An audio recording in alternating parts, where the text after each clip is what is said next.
yang punya pemikiran yang picik akan berkata Allah hana sayang ke Nabi, Allah hana ke pemulia Nabi, Allah hana ke indahkan nama Nabi.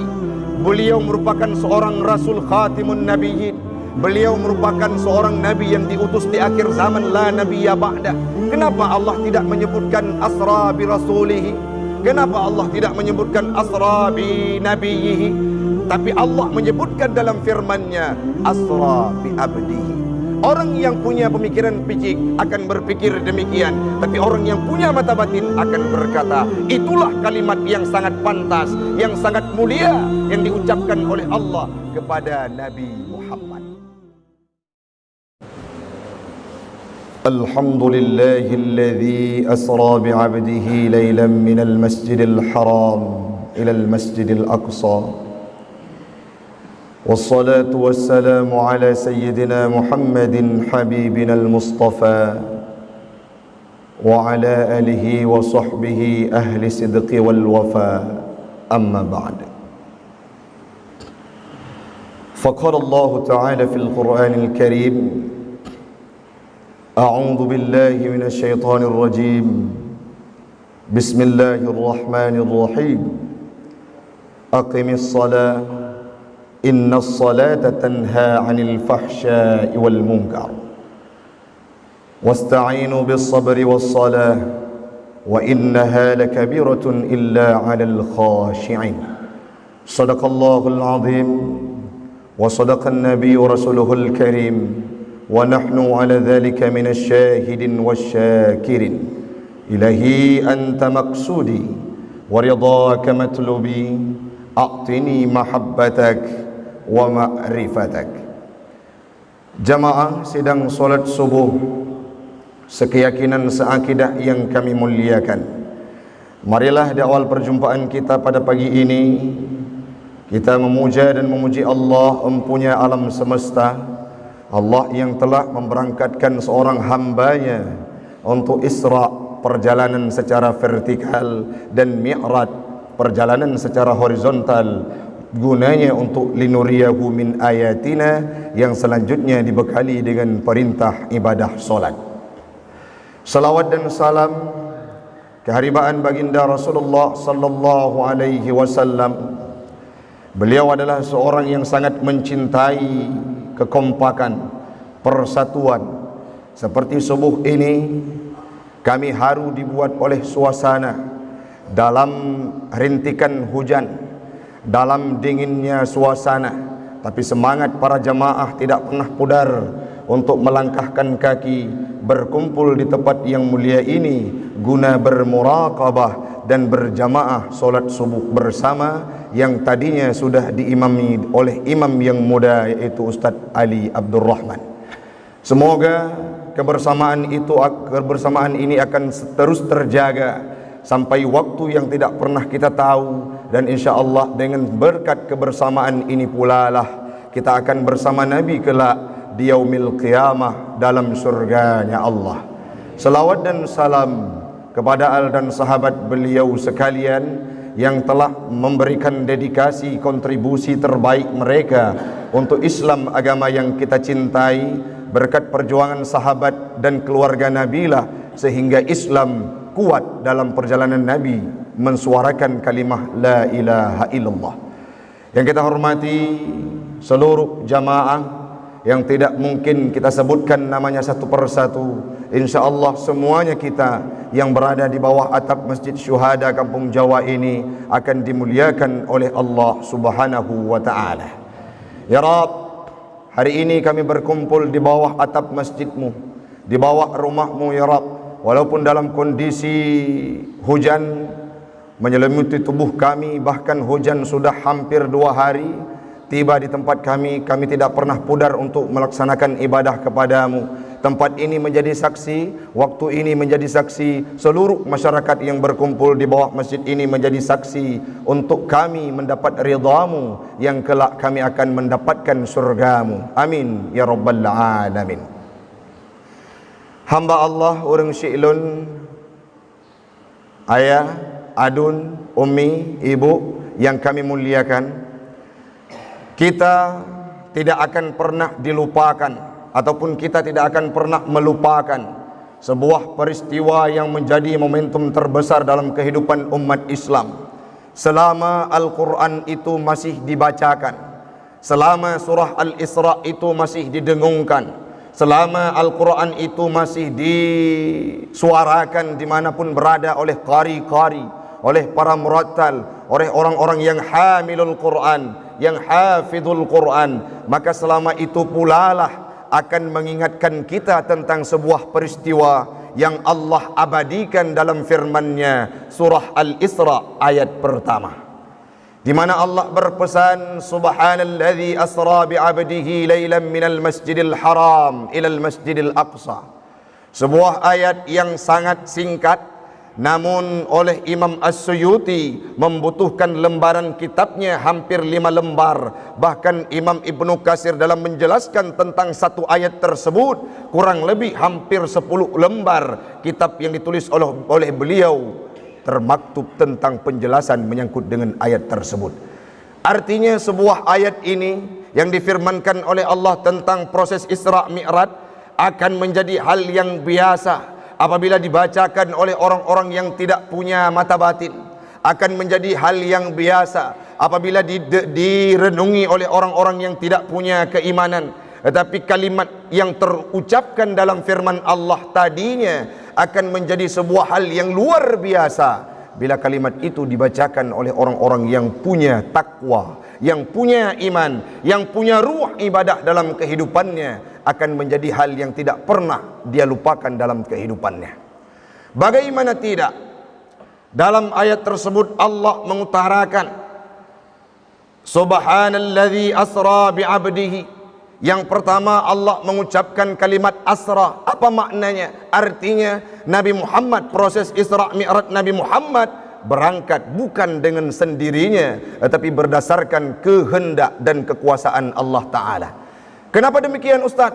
Kalau dalam lughah al-Arabiyah, asra termasuk dalam kalimat yang dilebihkan alif pada dasarnya, pada awalnya, pada pangkalnya, yang berfungsi memutaadikan sebuah kalimat. Contoh, qama dan aqama. Kalau qama maknanya berdiri, sedangkan aqama kita didirikan oleh orang yang lain. Artinya Nabi berangkat berjalan pada waktu malam, bukan berangkat dengan sendirinya, tapi diberangkatkan oleh Allah Subhanahu wa Ta'ala. Apa yang bisa kita petik dari kalimat tersebut Ustaz? Kalau Allah yang memberangkatkan Nabi, jangankan untuk proses Isra Mi'raj, yang lebih daripada itu pun akan terwujud dalam kehidupan Nabi Muhammad karena Allah yang melakukannya. Maka mana orang tanya, apa betul Isra Mi'rajnya? Menya Nabi berangkat dengan upaya dia, menya Nabi berangkat dengan kekuatan dia, itu merupakan sebuah hal yang impossible, yang mustahil dalam kehidupan kita. Tapi hari ini Allah berpesan dalam firman-Nya, subhanalladzi asra, artinya Allah yang memberangkatkan Nabi. Yang selanjutnya Allah nekut bi abdihi. Orang yang punya pemikiran yang picik akan berkata, Allah hana sayang ke Nabi, Allah hana ge pemulia Nabi, Allah hana ge indahkan nama Nabi. Beliau merupakan seorang Rasul Khatimun Nabiyyin. Beliau merupakan seorang Nabi yang diutus di akhir zaman, la nabiyya ba'da. Kenapa Allah tidak menyebutkan asra bi rasulihi? Kenapa Allah tidak menyebutkan asra bi nabiyhi? Tapi Allah menyebutkan dalam firman-Nya asra bi abdihi. Orang yang punya pemikiran picik akan berpikir demikian, tapi orang yang punya mata batin akan berkata, itulah kalimat yang sangat pantas, yang sangat mulia, yang diucapkan oleh Allah kepada Nabi Muhammad. Menyatakan orang genisbahkan kepada Allah yang lebih gudkeun pada hamba.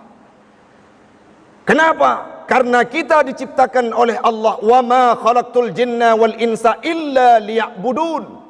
Hanya diciptakan manusia tanya, tidak diciptakan jin oleh Allah Ta'ala, illa liya'budun, kecuali untuk menyembahnya, untuk menjadi hambanya. Kalau kita diciptakan oleh Allah untuk menjadi hamba Allah, maka panggilan yang paling khusus adalah hamba Allah. Yang selanjutnya ada konsekuensi tertentu. Pakan li Allah gehai Nabi dengan kalimat abdi. Hanasah sidra urang gekun sebagai hamba Allah, menyauranyo mantang menuhankan hartanya. Hanasah sidra urang gekun sebagai hamba Allah, menyauranyo mantang dijadikan atasan itu sebagai sembahannya. Hanasah sidra urang gekun sebagai hamba Allah, menyauranyo pimpinannya dijadikan lebih takut kepada pimpinannya dibandingkan kepada Allah Subhanahu wa taala. Kibancit tengku yang sah tanya sebagai hamba Allah, yang dinamakan dengan hamba itu sendiri adalah orang yang beribadah kepada Allah, tidak pernah terlintas dalam pikirannya selain daripada Allah Subhanahu wa taala. Maka kalimat hambanya kan kalimat mu'en. Waktu pengumuman bila masjid pengumuman saboh sak semen sedekah dari hamba Allah, itulah nama yang paling mulia yang disandangkan kepada kita. Berbangga tanya menyadihai hamba Allah, nekun le Imam Jalaluddin As-Suyuti, akhasul awsafi minal ubudiyah al-abdi. Kalimat yang paling khusus wa asyrafuha, dan yang paling mulia yang disebutkan kepada sidra manusia apabila dinisbahkan kepada Allah, itulah kalimat hamba. Logika mana tengku? Menyena urang yang menggerakkan tangannya dengan menuliskan ataupun yang menggerakkan tangannya di atas sebuah kertas, dilahirkan olehnya karya yang dibacakan oleh orang lain, maka orang tersebut dinamakan dengan penulis. Kan jauh pikiran deh, menyauriang getulih buku, getulih kitab, tiba-tiba hei le urang lain urang muka kopi. Apa artinya? Seorang hamba itu beribadah kepada Allah, diciptakan oleh Allah liya'budun illa liya'budun, maka yang paling penting, yang paling wajar, yang paling layak dipanggil adalah hamba Allah.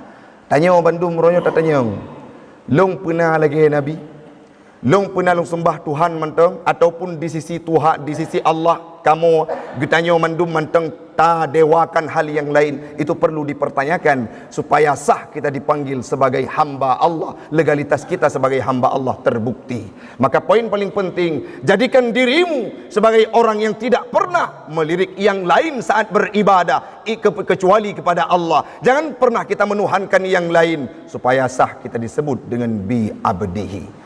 Yang selanjutnya dalam tempat yang mulia Allah nekun fa'auhallahu ala abdihi, wahyukan sebuah firman-Nya kepada hambanya. Pada tempat-tempat yang mulia bab makam doa Allah disebutkan nama Nabi dengan abdihi. Artinya abdi inilah sebuah kalimat yang mulia yang diucapkan kepada Nabi Muhammad sallallahu alaihi wasallam. Yang selanjutnya Nabi diberangkatkan dari Masjidil Haram ke Masjidil Aqsa. Apa tujuannya? Yang pertama, Masjidil Haram itu merupakan masjid yang pertama didirikan oleh Nabi Allah Adam di dunia. Masjid pun yang kepedang oleh manusia yaitu Nabi Adam adalah Masjidil Haram, yakni Ka'bah. Selanjutnya Nabi berangkat ke Palestina. Kenapa? Karena dalam beberapa pendapat tidak ada Nabi yang dilahirkan dari kategori selain Bani Israel kecuali Nabi Muhammad. Artinya Palestina itu, Baitul Muqaddis itu, Masjidil Aqsa itu merupakan masjid para anbiya Allah. Saat Nabi diberangkatkan ke sana, kenapa tujuannya? Liyadhhara syarfahu, untuk dinampakkan kemuliaan Nabi sallallahu alaihi wasallam. Waktu itu Nabi gede, Nabi yang dangimum. Cina bayangkan mesti terus sidra urang masjid lagi subuhnya. Pasti di Masjid Syuhada ada imam yang terjadwalkan menjadi imam rawatib subuh.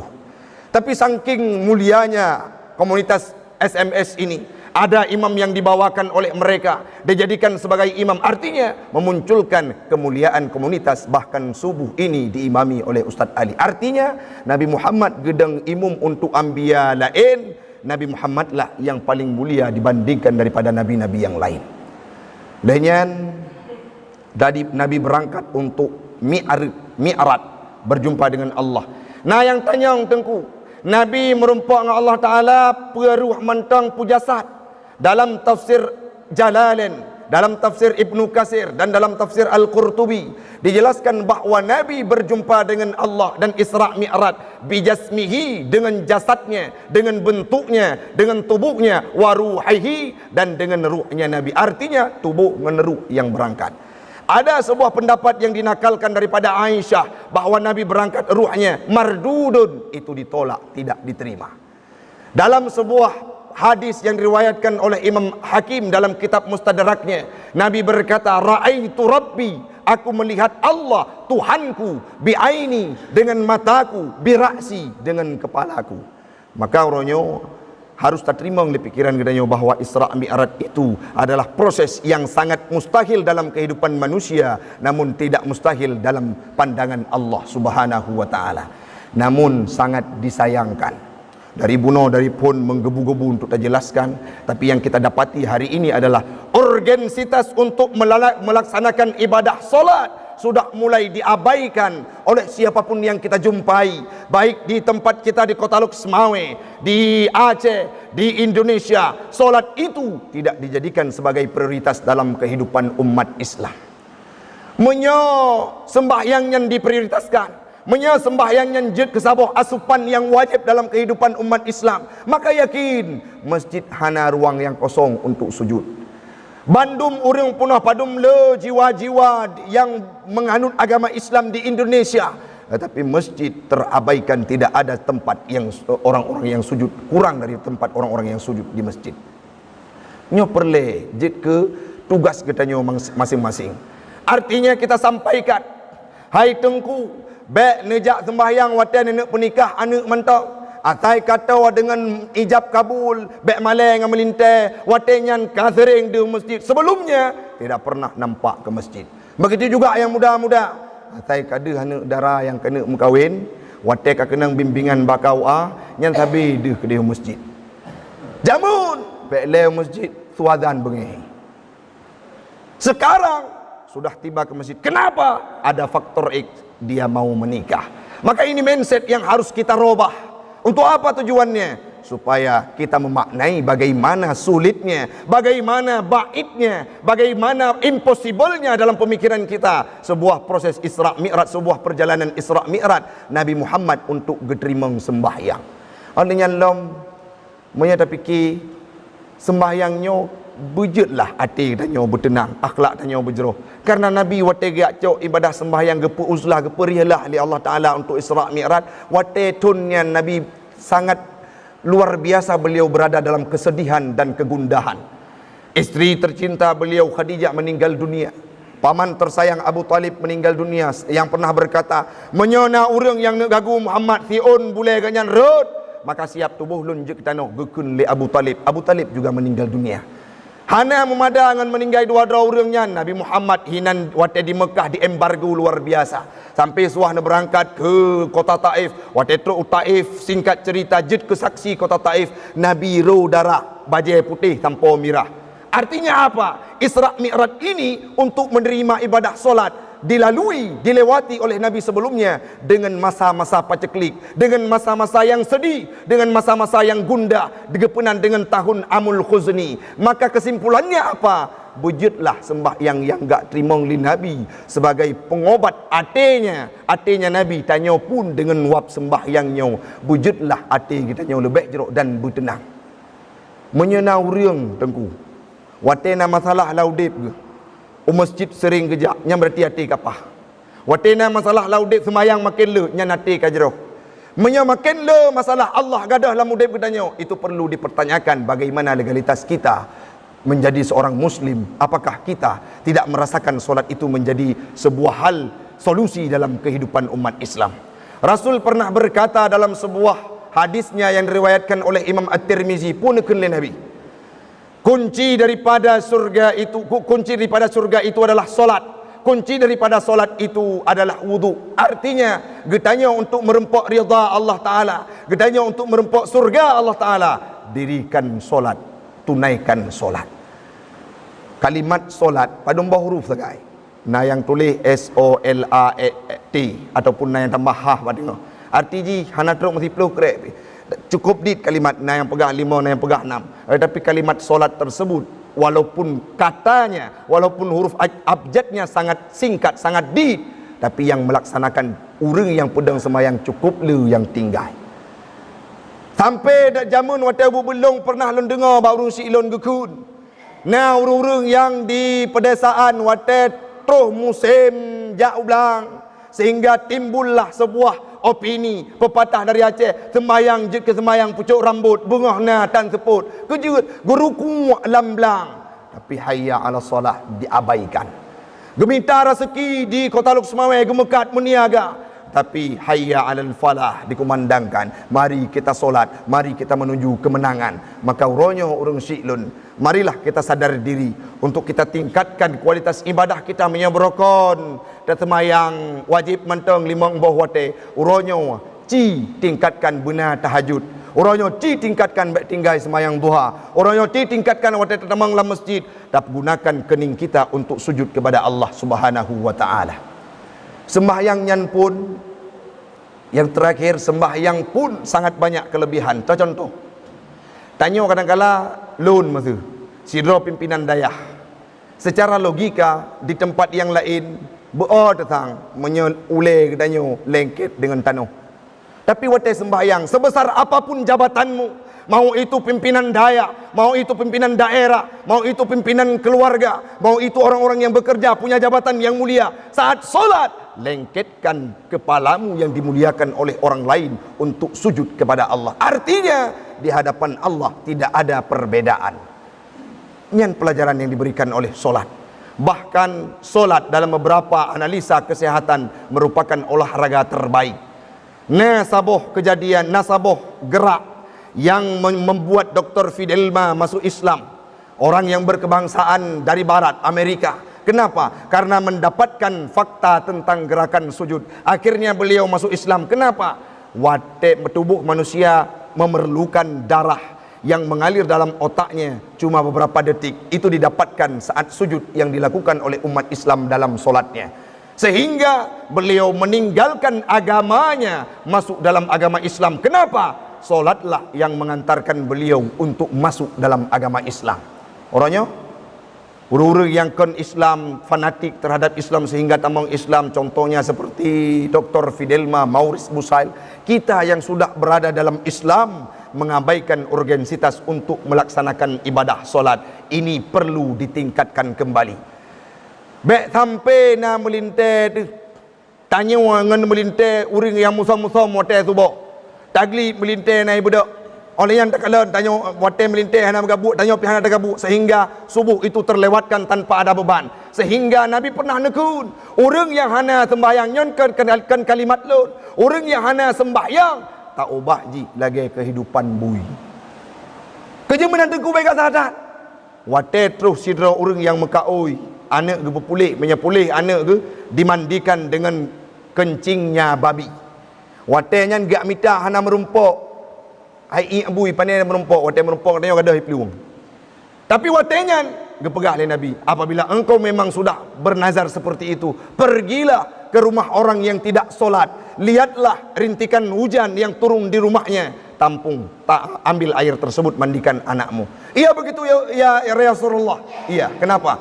Karena orang yang tidak solat posisinya sama seperti babi dalam kehidupan. Maka berulah tanya, berulah anak tanya dalam kategori hal yang paling buruk. Orang yang hana jamaah mentang gekun le Nabi, watai ke balik Nabi le gedang jamaah ke kala nulikut nasib aina fulan, aina fulan, aina fulan. Dengan tegas Nabi berkata, la uharrikan buyutahum, menyahana gepiyok untuk gejak hana gejak jamaah, bergejak jamaah, menyahana gejak jamaah lungtut rumah ke. Dumna Nabi bengeh. Kepada siapa? Bukan orang yang tidak solat, tetapi orang yang tidak ikut berjamaah, lebih-lebih seperti hari ini. Maka uronya marilah dalam waktu yang sangat singkat ini, saya mengajak bagi pribadi saya, lung jaga keluarga lung, ada lung, anak lung, perumah lung, ayah lun kalen na kebah sembahyang, mena kebah sembahyang, tugas lun untuk lun pegah. Kita juga demikian, lihatlah anak kita. Kadang-kala anak kita yang karaya ikerja bak tempat-tempat tertentu karena pengroy, hana merasa butuh li kepada kita. Tapi walaupun dia tidak butuh kepada kita secara finansial, menyangkut dengan ibadah, kitalah ayahnya. Berikan fatwa-fatwa terbaik, berikan pemahaman-pemahaman terbaik kepada mereka. Kederindu katanya, doa karena terlaksanakan sembahyang dalam syurga, mepok-pok tuut ngane tu karena ibadah solat yang kita kerjakan. Semoga insya-Allah dan melaki ba Allah kedanya ban badum akan sampat di Allah Taala dalam syurga dengan waktu sujud, dengan waktu ruku', dengan waktu ibadah-ibadah solat yang kita kerjakan menyalun lunut amang surga dengan amalan rolun pastihan mampu. Tapi karena kita berkumpul di tempat ini ingin merasakan bagaimana indahnya solat, insyaallah akan menjadi saksi kita dipersatukan oleh Allah dalam surganya Allah. Amin, amin ya rabbal alamin. Hanya ini yang dapat kami sampaikan, lebih dan kurang kami mohon maaf. Hadanallahu wa iyyakum ajma'in. Assalamualaikum warahmatullahi wabarakatuh.